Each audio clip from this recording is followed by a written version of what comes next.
When you found me in that hole that they put me in, I got you. why did you help me? Because you needed help. I will help you fight Zod. So tell me a little bit how it was to work with Ezra Miller and how it was to shoot with both Flashes in scene. The work with Ezra was probably one of the best experiences I had with an actor. They are incredibly talented, exceptional, brilliant, and very good comedian, which is something that I wasn't expecting from them before I met them.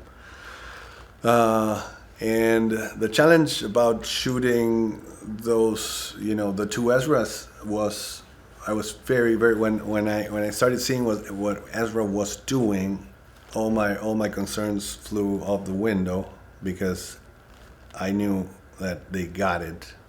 They were doing a brilliant work in characterizing two complete different versions of the character. And then the other aspect of that was the technical difficulties of doing double photography. It's all great, it's all fun and games when you think of doing this, but when you have to execute it and use it, and how do you do it?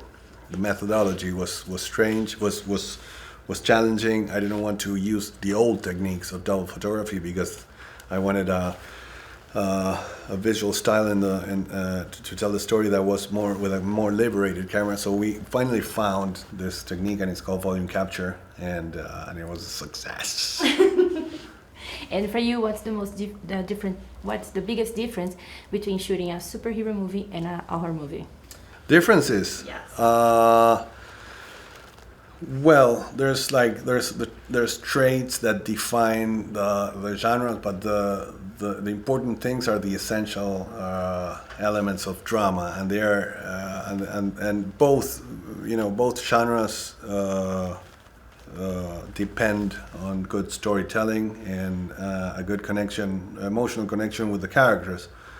The most important thing when you do either like a horror movie or a superhero movie or a comedy is to make people care about the characters. And if you don't have that, then you're probably bound to failure.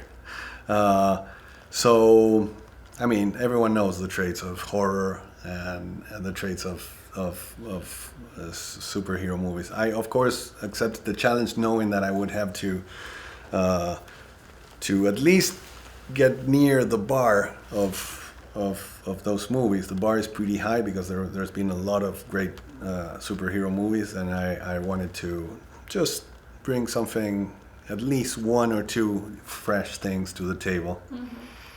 And how was to bring Michael Keaton back to the Batman? Amazing. It was obviously, I'm from the generation that grew up with Keaton as Batman. More than grew up, I saw him when I was a teenager and just completely twisted my conception of superheroes, like it did with a lot of filmmakers.